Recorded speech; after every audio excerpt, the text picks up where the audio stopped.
one of my goals for the new year, which honestly has been my goal for many, many years.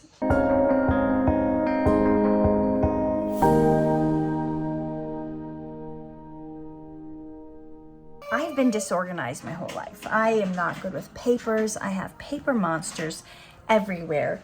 Let me just give you an idea of the amount of paper. You want to say something? Yes, sir. He said Elijah. So now we all know your name. This is not alive. And dinosaur. Okay. Dinosaurus! You want? Okay, we're filming it. Okay. This is supposed to be about my goals for this new year. No, I want Brontosaurus. No, you want a Brontosaurus. Eli's goal for this new year is to learn the names of every dinosaur. Is that your goal for the new year? No. What's your goal for the new year? Because I want to see us in the Brontosaurus. Okay, sounds great. So big goal is to get the piles of paperwork done. Oh, you're like, that's not a lot on your desk. But I have piles of paperwork here. I have piles of paperwork here. I've got piles of paperwork here, boxes of paperwork here. I've got to organize. This is sort of this is organized for me, but I've got to, I've got piles to file. I've got stuff to go through here, stuff to go through here, piles to go through here. I've got all of these to sort through, all of these to sort through, all of these to sort through, to go through everything. I've got all these things to go through there, at least kind of sorted by categories. Industry, taxes, Timothy stuff, to do, poetry, agents, PR books. I don't know what's in here. I think this is all like writing projects. Okay, lots of writing projects. But wait, there's more. I've got bins of, I've got stuff to shred. You can see how disorganized I am. Piles of papers to go through. Oh, well, that one's done. Piles of papers. They're not even like labeled with what's actually in there. And then, look at my messy desk. So this is like my to-do pile. I can't even fit anymore in the pile, so there's a pile on top of the piles. And then I have drawers of piles of stuff that seemed important to me at the time. That's why I kept it all, because I eventually need to do stuff with all these piles. Like some of them I've kind of categorized and tried to do stuff with. I mean, some of this stuff is so full and thick, I can't even fit the drawer. Back in. So why do I save all this stuff? Oh, these are all photos. I gotta scan these in, tons of photos. As you can see, I have been taken over by paper monsters, and honestly, this isn't even the worst that my office has been before. So I'm gonna enlist some professional help, because clearly I can't do it on my own. Because if I'm being honest, I've been kind of trying to organize my office since 2004. I hate to admit that. Yep. Back in 2004, I was like, God, how come my goals aren't happening? How come my career isn't moving? And I clearly heard God speak to me. Once you get your office organized, I will move your career. And I tried many times, and I would get so close and I would get so much done. I know I look like a raccoon right now. My makeup's dripped. I would get so close, and it was like, God, I would have only a couple piles left, and God would just start blessing me. He'd start booking me. I would start booking all these acting projects, and I would just start getting blessed, and I would somehow forget about the papers. I would somehow forget about my obedience to God, because then He would start blessing me. And this went on over and over every year, multiple times a year. And 2 times I had professional organizers come in to help me organize and sort my piles and figure things out, and somehow I was just not able to maintain it. Oh, you want to show off your drink? Cheers.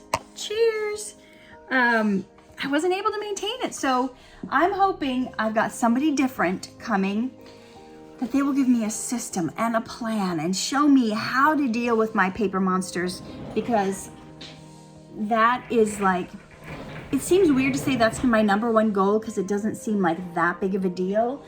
But I think having the chaos in the mind, right? There's a correlation between your world and your brain being out of sorts when there's piles everywhere. It's like you got all this creative stuff to do. Like, why am I not writing my books? And why am I not? And you walk into your office and there's piles of papers everywhere that you have to do something. Like, one of the things in this pile is medical paperwork for Timothy to get certain whatever that I've been needing to fill out for a year. That's how bad it is. So as much as I may come across like I'm all together, real talk,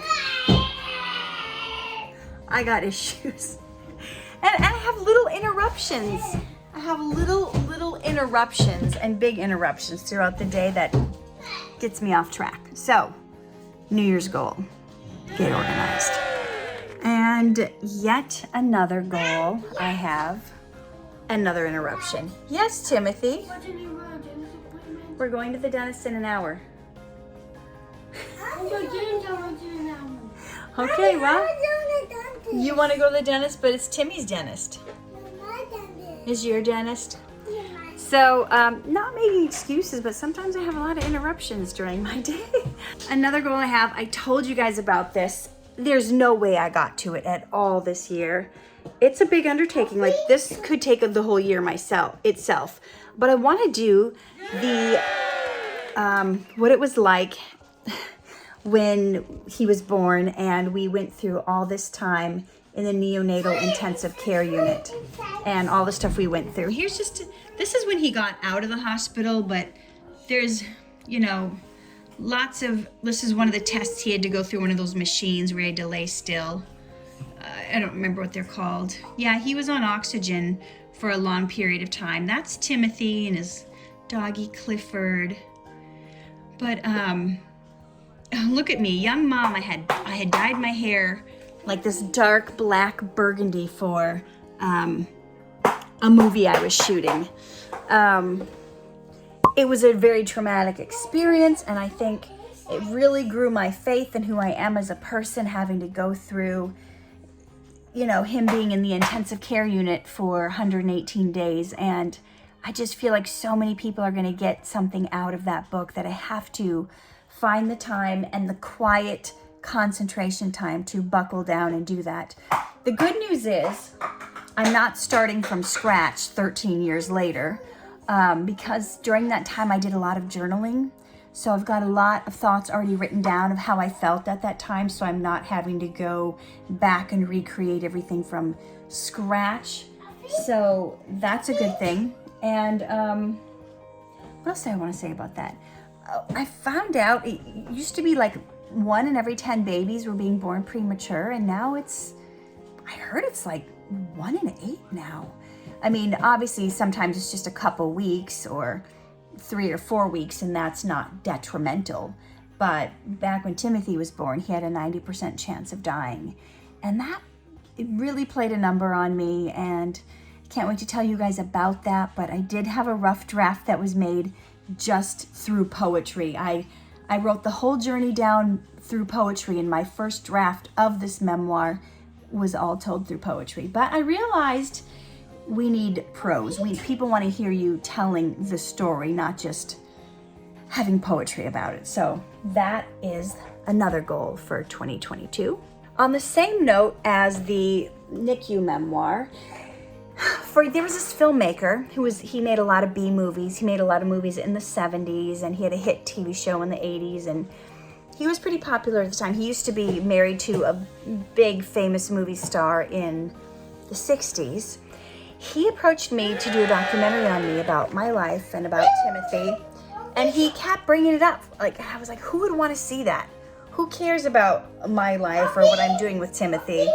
And he just kept bringing it up, and he thought it was going to be so interesting because he somehow was amazed that all the stuff I had to do with, raising a special needs child, that he was just so shocked that I was even pursuing a career and an acting career and going after my dreams, because a lot of people, they give up. They give up on their dreams and they say, well, this is my life. I guess I'm just raising a special needs child, and that's all I have.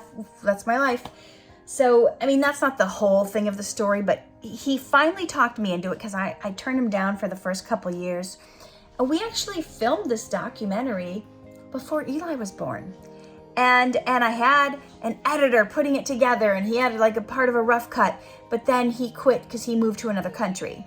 And then I had another editor, and she was putting the documentary together for us. And then she quit. She was under a lot of stress and money and bills and pressure, and then her husband died. So I just didn't do anything with it because I got obsessed with working on my online course, and I kind of let a lot of stuff like that fall by the wayside. But I feel like that's like 2022 we need to finish this Timothy documentary, because who knows who it's going to be a blessing to? Who knows who it's going to help and who it's going to inspire, that no matter what circumstances they're going through, that they will still continue to follow their dreams. The next goal I have for 2022, as if those weren't enough, is to do a full-on launch with like marketing campaign, advertising, paid ads for my online course, You Are Worthy. This year I did just like a soft launch is what they call it, when you just do it to a few people to your email list, and I only put out level 1. Next, in 2022, the goal is in February to launch You Are Worthy, the level 1, and the advanced course, level 2. I picked February because it's the month of love, and so many of us do not have self-love. If I have any clips ready for that, I'm going to show you. I'm going to put them in here so you can see some of the clips from that.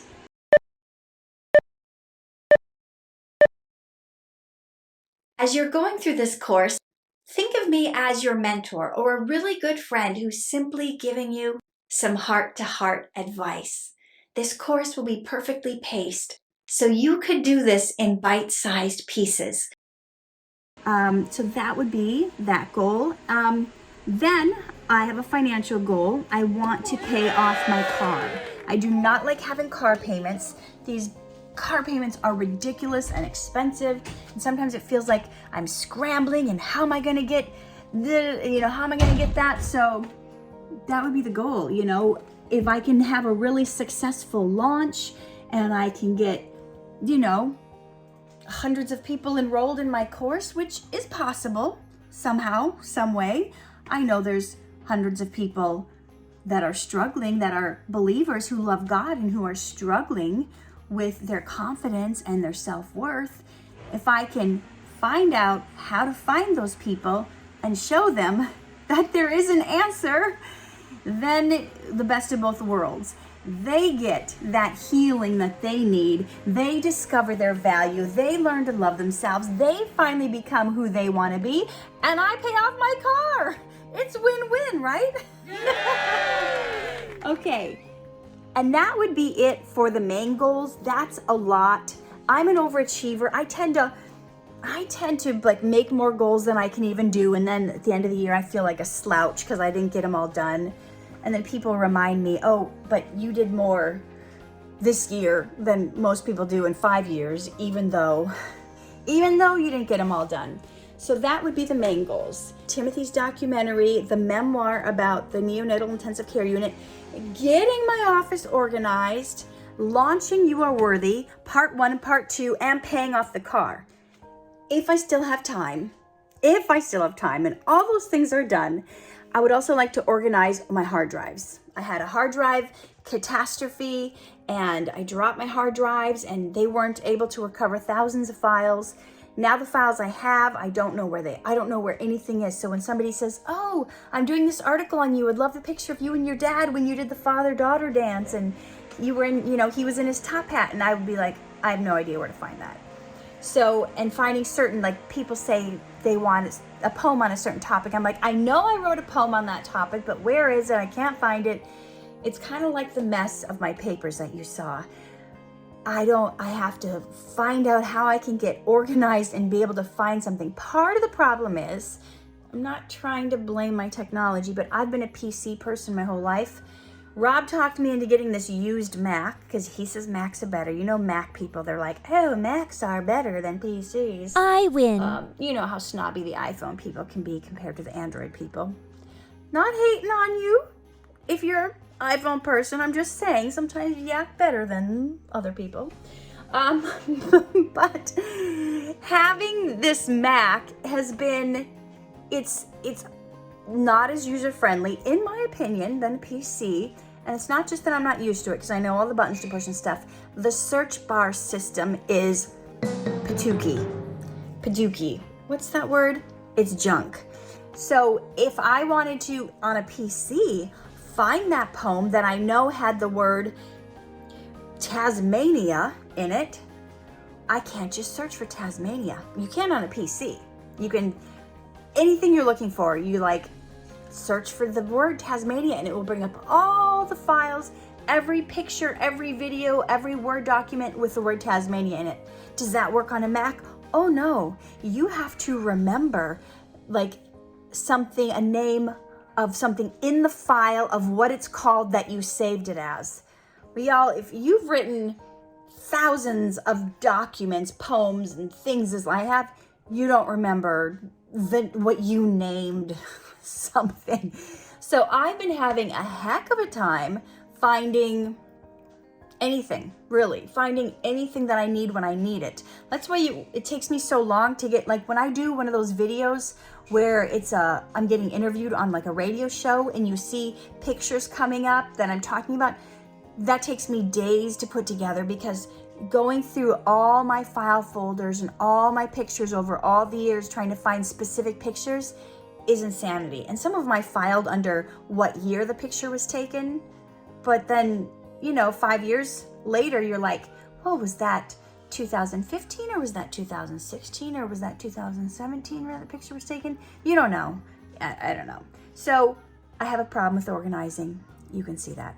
So those are big, audacious goals. If I even got 2 of them done this year, 2022, it would be a miracle. But I have 1, 2, 3, 4, 5, 6, if I count organizing my hard drive.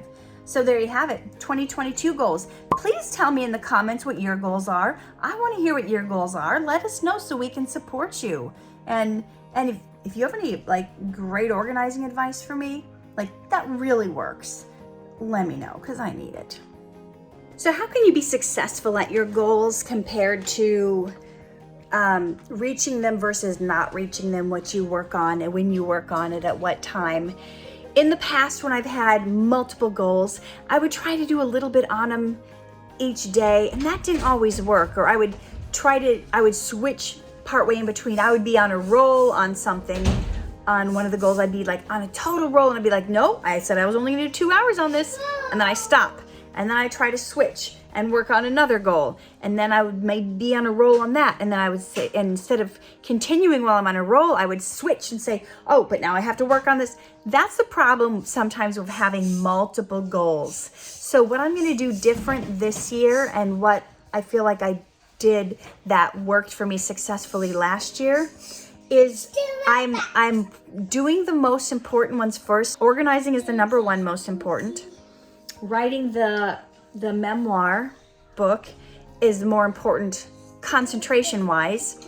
Getting the course out there is already filmed, so it's less brain power, because I'm just watching back the videos, giving feedback, telling them what to tweak, what to change, and stuff like that. So if you think of what like your top 3 goals are, I ordered my day in what seems to work for me is to do the most highly concentrated work first. So do the goals that have, number 1, that are going to be the biggest needle mover, the ones that's burning in your heart, the ones you can't stop thinking about. Yeah, there's easier goals I could have put on for this list, and there's stuff I could have gotten done quicker and easier, but is not as important. And in the past, where I used to get tripped up, is I would every day get up and do the easy goals. Every day get up and do the easy goals. By the end of the afternoon, by the end of the day, you have no energy left to do the hard ones. So starting with the hard ones. So in this case, it's going to be every morning when the kids are taken care of, they're either in school or daycare or whatever, I will do the stuff that needs the most highly concentrated work. So that's going to be working on writing the memoir about Timothy. Now, when I hit a wall, when I get to a point where I'm stumped and the brain power is not there to be writing original stuff from scratch, that's the time I can move on to, say, the documentary, finding the footage. That would probably be 3rd, actually. 2nd would be going through the Worthy course. Okay, what do I need to do? Do I need to research where I can find customers who have a need for this kind of thing? Am I watching the videos, giving feedback, saying we need to add a little music here, we need the editing different here? That's a lower level of brain power needed. It's still a creative thing. So that's still creative. So we do have to do that. Then, you know, when I'm done with that, because that's not like an all day, everyday thing. It's when the editors send me stuff, I have to approve it, send it back. When that is done, I do the next lower thing as far as like what requires brain capacity. So that might be looking for footage for Timothy's documentary. Okay, we need footage of him when he was 3 years old and he still couldn't walk. So I have to go back and look, okay, let's see, that was 2011, he still wasn't walking, you know, or whatever, you know, I'm saying. So less intensive. So by the end of the day, maybe I still have an hour or two left of my work day, and my brain is like, I can't do anything that requires thinking, I can't write, whatever. That would be the time where I'm probably organizing my paperwork. Okay, these are bills that need to be paid. These are things that have deadlines. These are things I just want to do. This is research I wanted, you know, categorizing like that. And if you guys build your day around scheduling what is most important first and scheduling what is requiring the most brain power first. Obviously, I didn't even include paying off the car, because that's gonna come when I get the other work done. Once the documentary stuff is off my plate and handed over to the editor, then it's like that next level. Okay, that is gonna require reading. It's not gonna require writing. So that would come after the memoir writing each day. When the course is out in February, when the documentary footage has all been given to the editor, every day after I write the memoir, it's reading, it's categorizing, it's separating. Do you see what I mean? I hope that's helpful to you guys to think of your goals and working. I know some of you guys are songwriters, some of you guys have studying to do, stuff that's highly concentrated. You have to do that whenever you are the most fresh. And there's been theories and scientific studies done on our ability to make decisions. And there's something called, I think it's called decision fatigue. Maybe there's a different name for it, but I remember it called decision fatigue.